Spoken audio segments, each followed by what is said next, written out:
Bienvenido a nuestro resumen semanal de Factor Sorpresa del 20 de agosto al 2 de septiembre. Estas son las noticias. La petición del expresidente Trump y su equipo legal ha sido escuchada. La jueza federal Aileen Cannon anunció el sábado sobre un acuerdo preliminar para nombrar a un maestro especial que revisará los documentos y registros incautados durante la redada del FBI en Mar-a-Lago, citando circunstancias extraordinarias. Un maestro especial es una tercera persona, generalmente un juez jubilado, cuya tarea es revisar la evidencia y filtrar materiales o comunicaciones irrelevantes que están protegidos por el privilegio abogado-cliente, el privilegio ejecutivo o por principios legales similares. La jueza Cannon dijo que la redada del FBI a Mar-a-Lago involucró cálculos políticos para disminuir la voz principal del Partido Republicano solo a unos meses antes de las elecciones de mitad de periodo.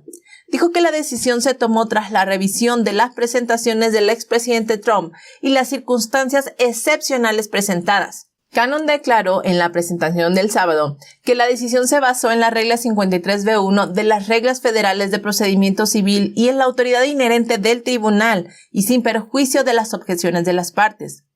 Los recibos de propiedad confiscada publicados hasta ahora muestran que los agentes del FBI se llevaron 20 cajas de artículos de la residencia de Trump, incluido un conjunto de documentos etiquetados como varios documentos clasificados TS-SCI. Los dos últimos acrónimos significan Top Secret, altamente secreto, y Sensitive Compartmented Information, traducido como información sensible compartimentada.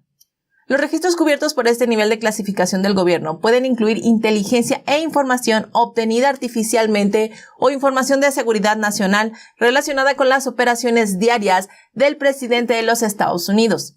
Sin embargo, el recibo no reveló ningún detalle sobre los documentos. Por su parte, Trump mantiene postura de que los documentos y registros habían sido desclasificados. La audiencia está programada para el jueves 1 de septiembre a la 1 de la tarde en West Palm Beach, Florida. Cannon también ordenó al Departamento de Justicia que presente una respuesta antes del 30 de agosto y que proporcione bajo sello un recibo de propiedad más detallada y que especifique todos los bienes incautados de conformidad con la orden de allanamiento ejecutada el 8 de agosto del 2022. En una breve noticia, quizá ya lo notaron, pero de igual manera, les cuento que ahora YouTube ha modificado sus reglas sobre el coronavirus. El pasado jueves, Tim Pool, comentarista y podcaster, tuiteó que YouTube eliminó recientemente la regla, salvo reclamaciones, sobre las afirmaciones de que las vacunas no reducen el riesgo de contraer el COVID-19. También eliminó la regla, salvo reclamaciones, de que el uso de mascarillas es ineficaz y en realidad es destructivo para los niños. Hoy incluso Google YouTube admite que las vacunas no funcionaron y que el uso de mascarillas fue ineficaz y destructivo, especialmente para los pequeños. Es posible que YouTube haya cambiado sus reglas porque tiene miedo de ser investigado algún día en el futuro, al igual que el Dr. Fauci o a la vez que la CNN, que también decidió cambiar su postura. YouTube también debe pensar en su propio futuro. Algunos expertos estiman que el plan recientemente anunciado por el gobierno para reducir los préstamos para matrículas dejará a todos los contribuyentes pagando la factura a un promedio de $2,000 por persona. Además de que no ayudará a mejorar el problema de la costosa educación superior y solo está buscando comprar votos para los demócratas. Biden anunció el 24 de agosto que el gobierno cancelará $10,000 para los prestatarios que ganen menos de $125,000 al año y $20,000 para aquellos que recibieron subvenciones Pell. El gobierno estima que alrededor de 27 millones de personas serán elegibles para la condonación de hasta $20,000 y alrededor de 20 millones de personas verán eliminados sus saldos. Taxpayer Alliance estima que cancelar $10,000 para los prestatarios que ganan hasta $125,000 costaría alrededor de 300,000 millones según el modelo de presupuesto de Penn Wharton. El aumento de las becas Pell podría sumar hasta 270,000 millones. Una congelación de pagos de 4 meses costaría 20,000 millones adicionales, además de los aproximadamente 115,000 millones ya disponibles. Las revisiones del plan de pago también podrían terminar agregando cientos de miles de millones de dólares más. Andrew Lautz, director de políticas federales de la Unión Nacional de Contribuyentes, argumenta que la política que transfiere la riqueza social a las personas que piden dinero prestado para la universidad tendrá un impacto en los consumidores así como en los contribuyentes. Él estima que cada contribuyente estaría en apuros por un promedio de $2,000. Maya McGuinness, presidenta del Comité para un Presupuesto Federal Responsable, dijo lo siguiente: extienda el costo total para que todos lo vean y mucha gente se sorprenderá. Ella dijo que aunque el alivio de los préstamos estudiantiles permitiría a millones de prestatarios reducir o eliminar su deuda, en realidad sería el gobierno tomando dinero prestado para pagar sus deudas, que es como excavar el muro este para reparar el muro oeste. A la gente le preocupa que la eliminación de los préstamos para estudiantes también impulse aún más la inflación a corto plazo, lo que contradice la intención legislativa de reducir la inflación. Los republicanos son casi unánimes en su oposición a la condonación de préstamos estudiantiles, calificándola de injusta porque ayudaría de manera desproporcionada a las personas con mayores ingresos. El líder de la minoría del Senado, Mitch McConnell, dijo lo siguiente: esto es una bofetada para cada familia que se sacrificó para ir a la universidad, cada graduado que pagó su deuda y cada estadounidense que eligió alguna carrera o se ofreció como voluntario para servir en nuestras Fuerzas Armadas para evitar endeudarse. Algunos republicanos en el Congreso han cuestionado si Biden tiene la autoridad legal para cancelar la deuda. Un artículo del Wall Street Journal dice que el Congreso no autorizó la condonación del préstamo del señor Biden y que no asignó fondos para ello. Los progresistas dicen que la Ley de Educación Superior de 1965 le permite al secretario de Educación comprometer o modificar la deuda estudiantil. Pero la Ley Federal de Cobranza de Reclamos de 1966 establece disposiciones muy limitadas y procedimientos estrictos para tales compromisos. Incluso el mismo Biden dijo en diciembre del 2020 que era bastante cuestionable si él tenía autoridad para cancelar la deuda de esta manera. La Corte Suprema subrayó recientemente en West Virginia versus EPA que el Congreso debe otorgar una autorización clara a las agencias que toman medidas sobre cuestiones importantes. Cancelar tanta deuda es más que importante. La presidenta de la Cámara de Representantes, Nancy Pelosi, también reconoció en abril que el presidente no tiene autoridad para cancelar los préstamos. Con este precedente de la cancelación de la deuda, los progresistas volverán a esta práctica de compra de votos cada año electoral. Sin embargo, es difícil decir si esta práctica sigue funcionando y veremos los resultados en noviembre. En el programa de ayer hablamos cómo el fundador y director ejecutivo de Facebook, Mark Zuckerberg, reveló durante una entrevista que el FBI advirtió a Facebook sobre un inminente vertedero de propaganda rusa justo antes de que saliera a la luz la historia sobre la computadora de Hunter Biden, lo que llevó a Facebook a, podríamos decir, cancelar el escándalo de Hunter. Si no viste la emisión de ayer, te dejaré el link en la tarjetita de aquí de arriba para que puedas ir a verlo cuando termine esta emisión, por supuesto. Bueno, pues, la revelación de Zuckerberg provocó una serie de respuestas críticas del FBI, y algunos acusaron a la agencia de participar en la interferencia electoral. El representante Andrew Cloud dijo en un comunicado: esto no es solo una locura, es una interferencia electoral. El representante Jim Jordan expresó una opinión tan mordaz y similar como la de Clyde. Él dijo lo siguiente: el mismo FBI que mintió sobre la colusión rusa y allanó la casa del presidente Trump le pidió a Facebook que manipulara su feed para enterrar la historia de Hunter Biden. El FBI respondió a esta explosiva afirmación el viernes en un comunicado a los medios. Primero, el FBI no negó el relato de Zuckerberg. Admitió que la oficina proporcionó a las empresas indicadores de amenazas extranjeras con el fin de ayudar a proteger sus plataformas y clientes. La declaración dice lo siguiente: el FBI notifica rutinariamente a las entidades del sector privado de los Estados Unidos, incluidos los proveedores de redes sociales, sobre información sobre posibles amenazas para que puedan decidir cómo defenderse mejor contra las amenazas. Pero al mismo tiempo, el FBI intenta pasar la pelota y agregó que no puede pedir ni ordenar a las empresas que tomen medidas sobre la información recibida. Sin embargo, el público no aceptó esta explicación. Breitbart dice que según lo que muestran las encuestas, los artilugios que rodearon a la computadora portátil de Hunter sí afectaron las elecciones del 2020. El 74% de los estadounidenses cree que el FBI engañó al público cuando afirmó que la computadora portátil de Hunter Biden era desinformación. Al inicio de semana, el Departamento de Justicia anunció en un expediente judicial que revisó los documentos que fueron incautados de la propiedad Mar-a-Lago de Trump antes de que se designara un maestro especial para revisar los documentos. El Departamento de Justicia señaló que la revisión se llevó a cabo antes de la solicitud del expresidente Trump. Según la presentación del Departamento de Justicia, el equipo identificó un conjunto limitado de materiales que potencialmente contienen información privilegiada de abogado-cliente. Completó su revisión de esos materiales y está en proceso de seguir los procedimientos. El Departamento de Justicia también declaró que ellos y la Oficina del Director de Inteligencia Nacional actualmente están facilitando una revisión clasificada de los materiales recuperados de conformidad con la búsqueda y que la Oficina del Director de Inteligencia Nacional también está liderando una evaluación de la comunidad de inteligencia sobre el riesgo potencial para la seguridad nacional que resultaría de la divulgación de estos materiales. Vaya. El Departamento de Justicia esta vez se movió muy rápido porque, han pasado 3 años desde que el FBI tiene la computadora de Hunter Biden, pero en ese caso parece que no ha terminado de examinarla. El expresidente de la Cámara, Newt Gingrich, declaró en un artículo de opinión que el Departamento de Justicia de Garland claramente está tratando de encontrar motivos para acusar a Trump y juzgarlo en Washington, D.C., donde obtuvo solo el 5,6% de los votos. El artículo dice lo siguiente. Cada paso por parte de un FBI y un Departamento de Justicia contaminados contra el presidente Trump simplemente hace que sea más probable que él sea el candidato republicano. Todo esfuerzo por bloquearlo con legalidad cuando no pueda ser derrotado en la arena pública será un desastre para el país y un asalto a la visión de Lincoln de un gobierno del pueblo.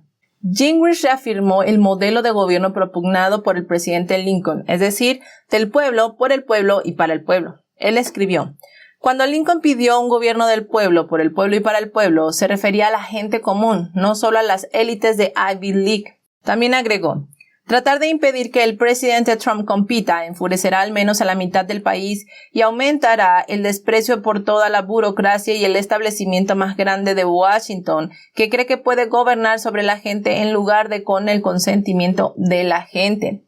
En el artículo también decía lo siguiente.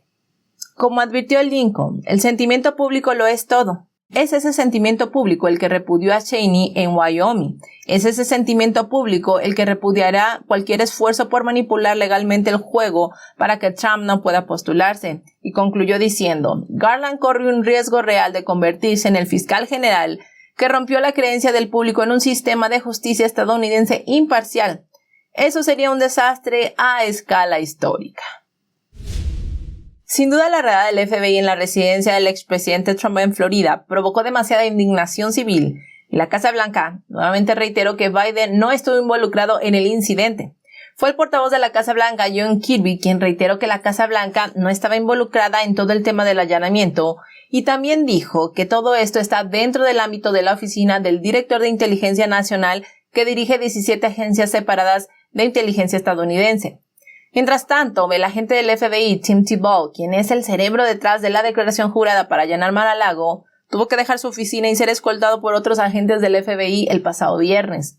Según el Washington Times, varios testigos presenciales confirmaron la salida de Tebow. Y es que hay acusaciones de más de una docena de agentes del FBI contra Tebow. Una de ellas es de que no mostró parcialidad política en su manejo de investigaciones políticamente delicadas.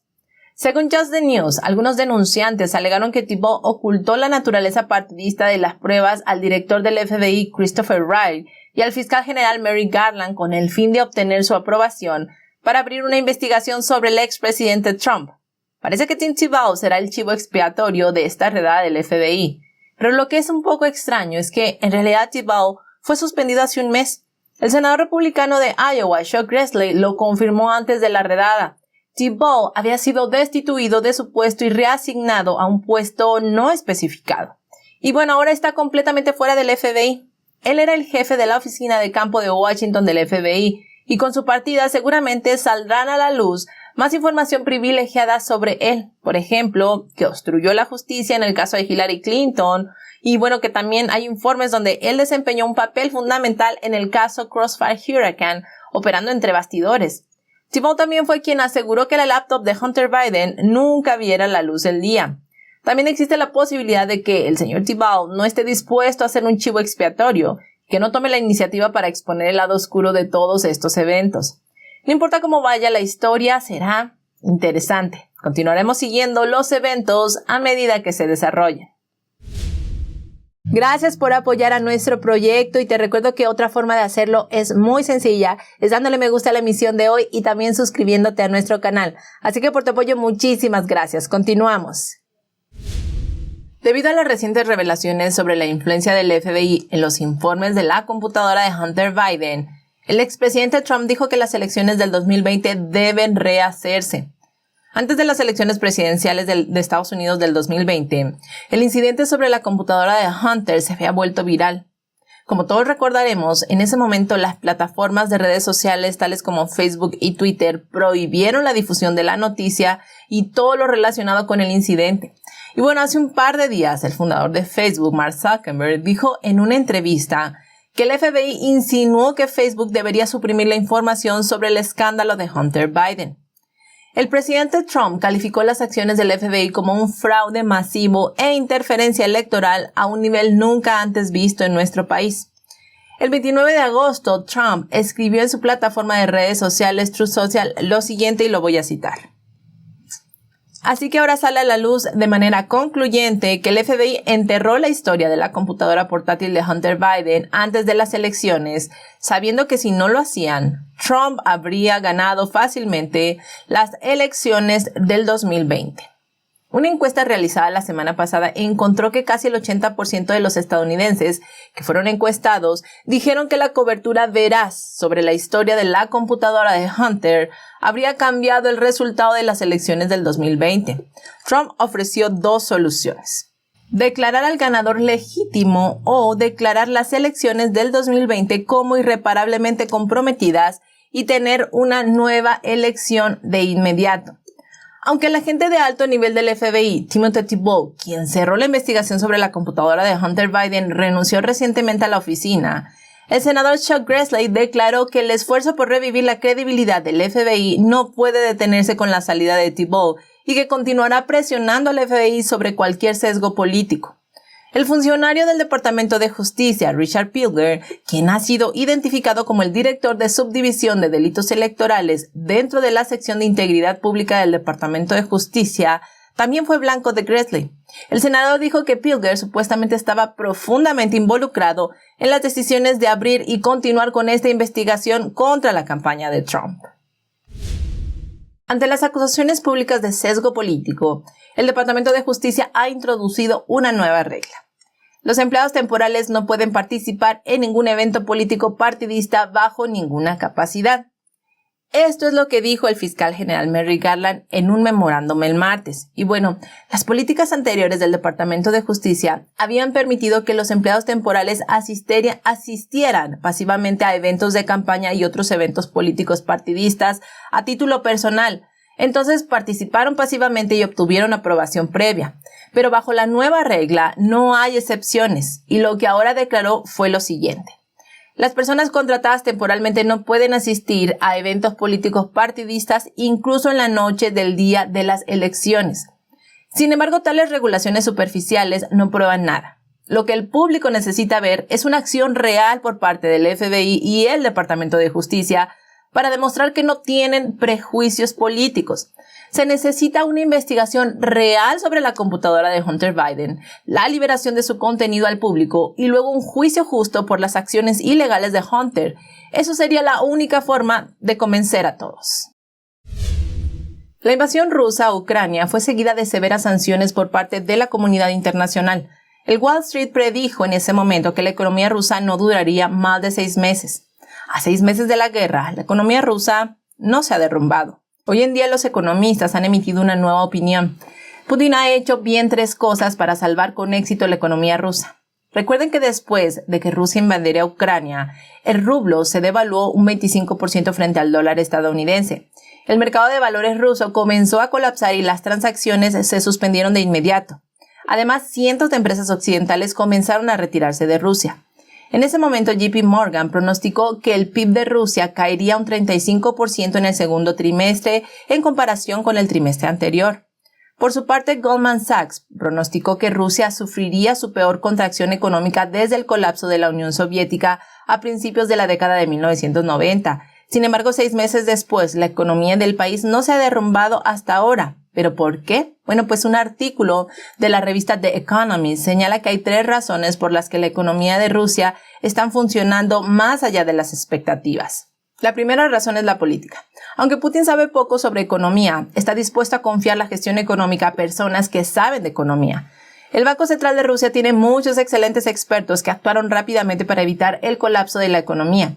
La duplicación de las tasas de interés en febrero, combinada con controles de capital, apoyó al rublo ruso y ayudó a reducir la inflación. La segunda razón tiene que ver con la historia económica.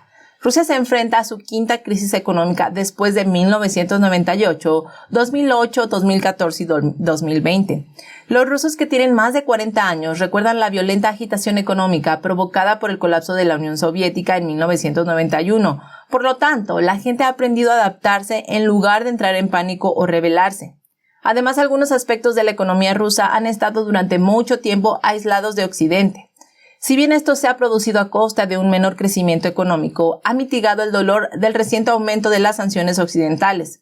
El tercer factor se relaciona con los hidrocarburos. Según un informe reciente de la Agencia Internacional de Energía, la AIE, las sanciones occidentales han tenido un impacto limitado en la producción de petróleo de Rusia. Y desde el estallido de la guerra en Ucrania, Rusia ha vendido 85.000 millones en combustibles fósiles a la Unión Europea. Sin duda, estos ingresos están ayudando a Rusia a seguir comprando productos importados. Los datos recientes de JP Morgan sugieren una recesión en Rusia, pero no profunda, con el índice de producción industrial de Rusia cayendo un 1,8% en junio respecto al año anterior. El 30 de junio el PIB de Rusia cayó solo un 4% año tras año, lo que es mejor que los datos económicos, justo después del brote de la pandemia. El FMI dijo lo siguiente y lo cito: el país también se benefició de una fuerte demanda de sus propios consumidores y de un plan del Kremlin para mantener bajo el desempleo. Los analistas de Wall Street habían pensado que la prohibición de importación de petróleo de Occidente dañaría gravemente a Rusia. Los ingresos del petróleo y el gas representaron el 45% del presupuesto de Rusia el año pasado, según la Agencia Internacional de Energía. Pero Rusia todavía exporta 7,4 millones de barriles de petróleo al día, según datos de Bloomberg de julio. Entre ellos, las compras de petróleo ruso por parte de la India juegan un papel importante. Sus importaciones aumentaron durante 5 meses consecutivos. Todavía está absorbiendo 1 millón de barriles de petróleo ruso por día, un 900% más que en febrero. La propia Unión Europea no se ha quitado de encima su dependencia del petróleo ruso y siguen importando 2.8 millones de barriles al día. Esa cantidad ha bajado solo un 30% desde 4 millones de barriles por día en febrero. Parece que la comunidad internacional confía en la fuerza, no en las políticas radicales de izquierda. El 30 de agosto, el Departamento de Justicia pidió al tribunal rechazar la solicitud de los abogados del expresidente Trump de tener un maestro especial para revisar los materiales que fueron incautados por agentes federales a principios de agosto de su mansión de Mar-a-Lago. Antes de que los fiscales obtuvieran la orden de registro, los abogados de Trump afirmaron que todos los documentos de la Casa Blanca dejados en la propiedad de Mar-a-Lago estaban almacenados de forma segura en las instalaciones. Pero el jefe de contrainteligencia del Departamento de Justicia, Jay Bratt, escribió en la presentación que los documentos probablemente fueron ocultos y retirados de la sala de almacenamiento y que probablemente se tomaron medidas para obstruir la investigación del gobierno. El Departamento de Justicia dijo que emitió la orden después de que el gobierno encontró evidencia de que la búsqueda limitada a la sala de almacenamiento no habría descubierto todos los documentos clasificados en las instalaciones. El Departamento de Justicia quiso decir que tenían justificación para buscar en Mar-a-Lago. La presentación judicial continúa diciendo lo siguiente: el FBI en cuestión de horas recuperó el doble de documentos con marcas de clasificación. Según el Departamento de Justicia, los agentes del FBI revisaron e identificaron 184 documentos únicos con marcas de clasificación, incluidos 67 documentos marcados como confidencial, 92 documentos marcados como secreto y 25 documentos marcados como alto secreto. Esto en la casa de Trump. Dijeron que también se incautaron 3 documentos clasificados que no estaban en cajas sino en los escritorios de la oficina 45 durante el allanamiento. Hasta la fecha, esta es la descripción más detallada sobre la redada en la propiedad de Mar-a-Lago que ha proporcionado el Departamento de Justicia. Mientras tanto, Trump y sus abogados dijeron que los documentos fueron llevados a su casa durante su presidencia y que ordenó su desclasificación en virtud de los poderes otorgados al presidente. El Departamento de Justicia argumentó en la presentación que la solicitud de Trump, de un maestro especial, falla por múltiples motivos independientes, diciendo que era innecesario y que perjudicaría los intereses de seguridad de la nación. En primer lugar, el Departamento de Justicia declaró que el expresidente Trump carece de la capacidad legal para solicitar un maestro especial. El Departamento de Justicia escribió lo siguiente. Como cuestión inicial, el expresidente carece de legitimación para buscar desagravio judicial o supervisión en cuanto a los registros presidenciales, porque esos registros no le pertenecen. El Departamento de Justicia indicó que Estados Unidos tiene la propiedad, posesión y control completo de estos documentos. El abogado Mike Davis ha sido muy directo al dejar en claro que los presidentes tienen derecho a desclasificar registros y también tienen la decisión final sobre qué documentos en su posesión son de su propiedad y cuáles son propiedad del gobierno. El tribunal carece de jurisdicción para emitir un juicio formal sobre si la orden de allanamiento viola el derecho de la Cuarta Enmienda del presidente Trump. Recordemos que la Cuarta Enmienda brinda a las personas protección contra registros e incautaciones irrazonables. Si los jueces no tienen la autoridad para decidir si las acciones de los organismos encargados de hacer cumplir la ley son ilegales, ¿quién la tiene? El Departamento de Justicia continuó afirmando que, incluso si las afirmaciones de Trump fueran planteadas correctamente, el demandante no tendría derecho a la reparación que busca. La presentación afirma que él no sufrirá ningún daño en ausencia de una orden judicial y mucho menos un daño irreparable, y que el daño al gobierno y al público superaría con creces cualquier beneficio para él. El Departamento de Justicia argumentó que los documentos incautados en la redada del FBI eran tan sensibles que incluso el personal de contrainteligencia del FBI y los abogados del Departamento de Justicia que realizaban la revisión requerían autorizaciones adicionales antes de que se les permitiera revisar ciertos documentos. Y también agregaron: además, la designación de un maestro especial impediría la investigación criminal en curso por parte del gobierno, y si el maestro especial tuviera la tarea de revisar documentos clasificados, impediría que la comunidad de inteligencia llevara a cabo su revisión en curso sobre el riesgo de seguridad nacional que el almacenamiento inadecuado de estos materiales altamente sensibles puede haber causado. Entonces, en pocas palabras, quieren operar a puerta cerrada sin ningún tipo de supervisión. En una fotografía publicada por el FBI, 6 documentos etiquetados como ultrasecretos y varios que estaban etiquetados como secretos estaban esparcidos por el piso durante la redada del FBI en Mar-a-Lago. El miércoles, Trump emitió una respuesta a la foto y a la nueva presentación judicial del Departamento de Justicia. Él dijo: es terrible la forma en que el FBI durante el allanamiento de Mar-a-Lago arrojó documentos al azar por todo el piso, quizás fingiendo que fui yo quien lo hizo, y luego comenzó a tomarles fotografías para que el público lo viera. Luego añadió: ¿pensaron que lo querían mantener en secreto? ¡Qué suerte que me desclasificaron! El abogado constitucional Jonathan Turley escribió que esa foto recién publicada podría dejar una impresión engañosa. El profesor de Derecho Constitucional de la Universidad George Washington dijo que la elección del Departamento de Justicia de incluir la foto es inusual y parece completamente superflua. Escribió lo siguiente: es curioso que el Departamento de Justicia publique esta imagen en particular que sugiere material clasificado tirado en el suelo. Se trata de constatar un hecho que apenas necesita confirmación óptica, la posesión de documentos con carátulas clasificadas. Luego Turley agregó: el gobierno simplemente pudo declarar afirmativamente los hechos sobre los documentos y probablemente no sería cuestionado en ese punto sin la inclusión de esa foto. Turley luego dijo que la publicación de la foto sigue un patrón constante de afirmaciones exageradas deliberadas que se están haciendo sobre el caso y sobre la redada del FBI.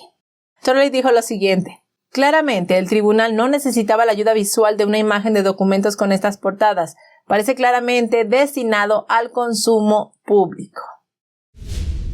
Y bueno, en estos momentos en que los denunciantes están apareciendo con frecuencia, el fiscal general Merrick Garland emitió un memorándum a los empleados del Departamento de Justicia prohibiéndoles comunicarse con los miembros del Congreso. En un memorándum para el personal escrito por Garland decía que cualquier comunicación entre el Departamento de Justicia y el Congreso serían administradas o coordinadas por la Oficina de Asuntos Legislativos del Departamento. Afirmó que estas políticas están diseñadas para proteger las decisiones del Departamento de Justicia, así como los juicios legales de influencias partidistas u otras influencias inapropiadas, ya sean reales o percibidas, directas o indirectas. El recordatorio de Garland fue criticado por otros republicanos, incluido el senador Tom Cotton. Cotton declaró que los empleados del Departamento de Justicia y del FBI están protegidos por la ley federal. Él escribió en un Twitter lo siguiente: empleados del Departamento de Justicia, tomen nota. No importa lo que diga este memorando. Si se comunican con mi oficina para denunciar la politización inapropiada del Departamento de Justicia por parte de Merrick Garland y el presidente Joe Biden, están protegidos por la ley federal. Llegamos al fin de la emisión de hoy. Gracias por acompañarnos en nuestro resumen semanal. Te recuerdo que tenemos activas nuestras membresías y al unirte a nuestro canal podrás obtener muy buenos beneficios, pero además apoyar a nuestro proyecto de manera económica. Así que por tu apoyo, muchísimas gracias. Nos vemos el lunes.